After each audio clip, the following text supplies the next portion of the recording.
भारत फिर से अब जाग उठी तरुणाई।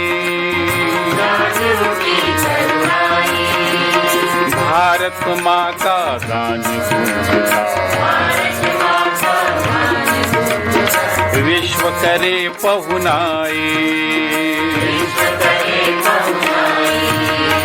जाग। हेलो स्टूडेंट्स, सरस्वती विद्या मंदिर इंटर कॉलेज के यूट्यूब चैनल पर आपका स्वागत है। पिछली वीडियो में आपको बताया गया था सिंथेसिस के बारे में।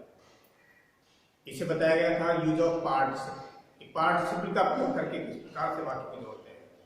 आज बताया जा रहा है आपको यूज ऑफ इन्फिनेटिव। सिंथेसिस में इन्फिनेटिव का प्रयोग करके किस प्रकार से वाक्य को जोड़ा जाता है, ये आपको बताया जाता है। तो इन्फिनेटिव, सबसे पहले जान लीजिए इन्फिनेटिव होता क्या है। Infinitive means to plus V first, यानी वर्ब की फर्स्ट फॉर्म में टू लगाने से इन्फिनेटिव बनता है, जिसमें हिंदी मीनिंग नाने नी या के लिए इसका होता है। तो आगे देखिए किस प्रकार से, ये देख लीजिए कैसे, हमें ये कैसे पता लगेगा कि किस प्रकार से हमें वाक्य को जोड़ना है, किस टाइप के वाक्य को हमें इन्फिनेटिव का प्रयोग करके जोड़ना है। तो इस प्रकार से देखिए, फर्स्ट ऑफ ऑल है पर्पस, यानी यदि वाक्य को पढ़ने से ये आइडिया लगे कि उसमें उद्देश्य या प्रभाव या परिणाम, यानी उद्देश्य या परिणाम अगर व्यक्त होता है, तो ऐसे वाक्यों को हम इन्फिनेटिव का प्रयोग करके जोड़ते हैं। तो सबसे पहले देखिए उद्देश्य, यानी उद्देश्य यदि किसी वाक्य प्रकट हो रहा है तो इन्फिनेटिव का प्रयोग करके वाक्य को जोड़ेंगे। एग्जाम्पल है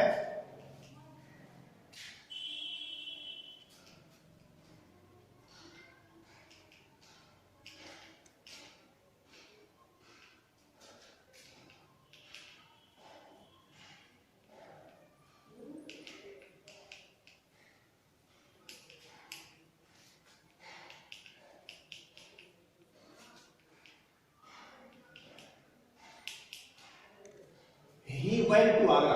फर्स्ट सेंटेंस है he went to Agra, वह है आगरा गया। his object was to visit the Taj, उसका उद्देश्य ताजमहल देखना था। यानी वह है आगरा क्यों गया, किस उद्देश्य से गया, उसका उद्देश्य था ताजमहल को विजिट करना, ताजमहल को देखना।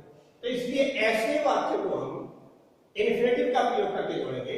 he went to Agra, देखिए he इसमें सब्जेक्ट लेंगे, he went टू आगरा।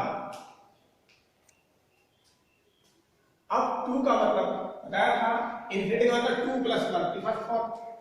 तो इस वर्ब से पहले टू ऑलरेडी लगा है, he went to Agra to visit the Taj. इस प्रकार से हमारा वाक्य इन्फिनेटिव का प्रयोग करके जोड़ दिया गया है। He went to Agra to visit the Taj. दूसरा एग्जाम्पल देख लीजिए,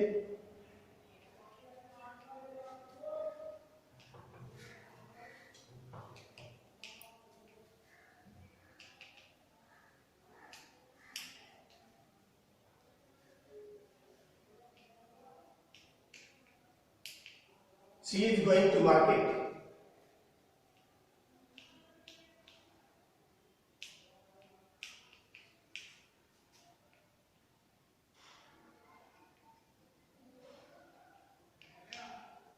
she is going to market, वह है मार्केट जा रही है, वह बाजार जा रही है। she wants, वह चाहती है, to buy a car, वह बाजार जा रही है, वह है बाजार से क्या करेगी, एक कार खरीदना चाहती है। तो उसका बाजार जाने का उद्देश्य है कि वह है एक कार खरीदने या कार खरीदने के लिए बाजार जा रही है।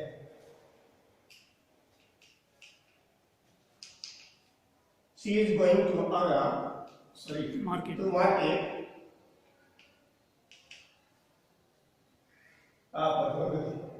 She is going to market to buy a car। तो इस प्रकार से इन दोनों वाक्यों को जोड़ करके हमने एक वाक्य बना दिया इन्फिनेटिव का प्रयोग करके।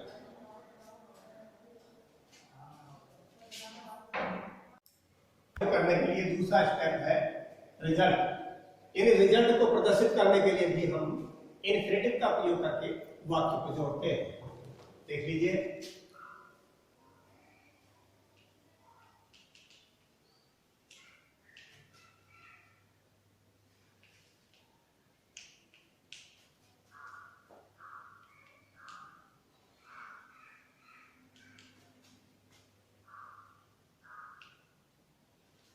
ये दो सेंटेंस हैं। My friend is very weak, he can not pass. मेरा मित्र बहुत कमजोर है, वह पास नहीं हो सकता। अर्थात कमजोर होने का परिणाम क्या है कि वह पास नहीं हो सकता। इसलिए रिजल्ट को प्रदर्शित करने के लिए भी हम इन्फिनेटिव का प्रयोग करके वाक्य को जोड़ते हैं। देख लीजिए,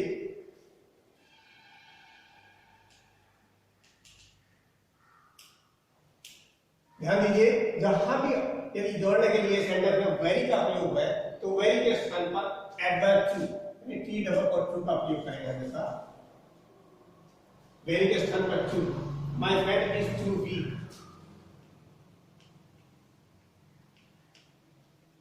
टू पास। देखिए, ये नेगेटिव सेंस रखता है। My friend is too weak to pass. मेरा मित्र इतना कमजोर है कि वह पास नहीं हो सकता। दूसरा सेंटेंस देख लीजिए,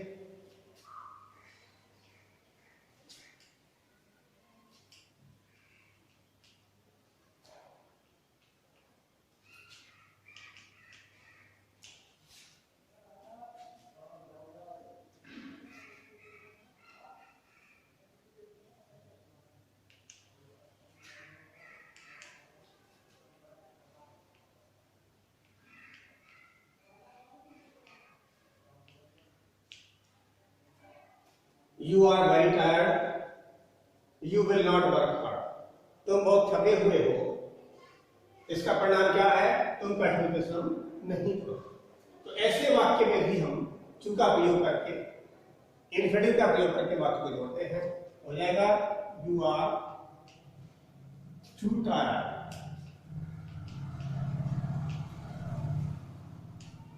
to work hard. You are too tired, नहीं तुम इतने थके हुए हो, टू वर्क हार्ड, कि तुम कठिन परिश्रम नहीं कर सकते। एक और एग्जाम्पल देख लीजिए,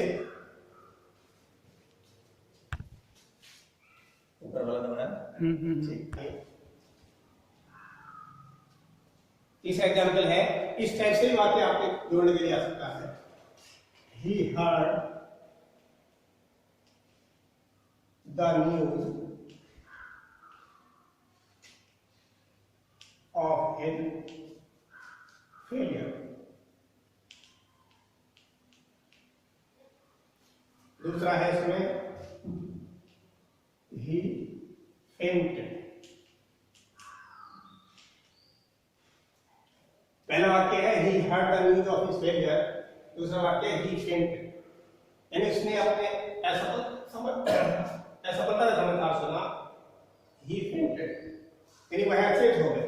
तो ऐसी स्थिति में इन्फिनेटिव का प्रयोग करके हम वाक्य को जोड़ते हैं। देखिए, ही फेंटेड। अब इसमें जो फर्स्ट सेंटेंस है उसकी वर्ब का पार्ट था, उसकी वर्ब का जो इन्फिनेटिव बनाएंगे, he fainted to hear the news of his failure.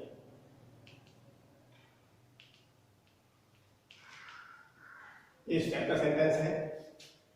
तो इस तरह से आपको ये सारे एग्जाम्पल पढ़ने के बाद ये पता लग जाएगा कि किस प्रकार से इन्फिनेटिव का प्रयोग करके वाक्य को जोड़ा जाता है।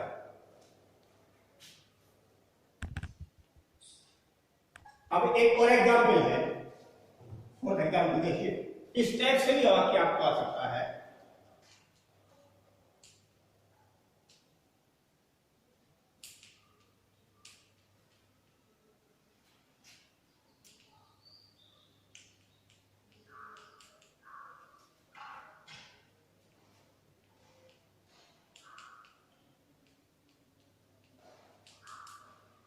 सेंटेंस है, this question is very difficult, ये क्वेश्चन बहुत डिफिकल्ट है, I can not solve it, मैं इसे हल नहीं कर सकता।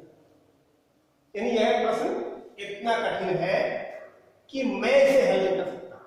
तो ऐसी स्थिति में किस प्रकार से जोड़ते हैं देख लीजिए।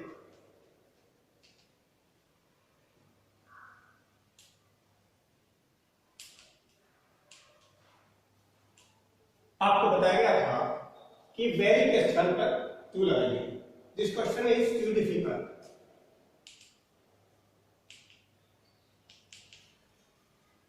अब देखिए इसमें सब्जेक्ट आई आया है, यहां पर सब्जेक्ट दिस क्वेश्चन था, यहां आई आया है, तो इसका ऑब्जेक्टिव केस लेकर फॉर मी, यानी अगर आई सब्जेक्ट है तो फॉर मी हो गया, ही सब्जेक्ट होगा तो फॉर हिम हो जाएगा, शी होगा तो फॉर हर हो जाएगा, और दे होगा तो फॉर देम हो जाएगा। यानी इसके अकॉर्डिंग यहां फॉर के बाद ऑब्जेक्ट लगा।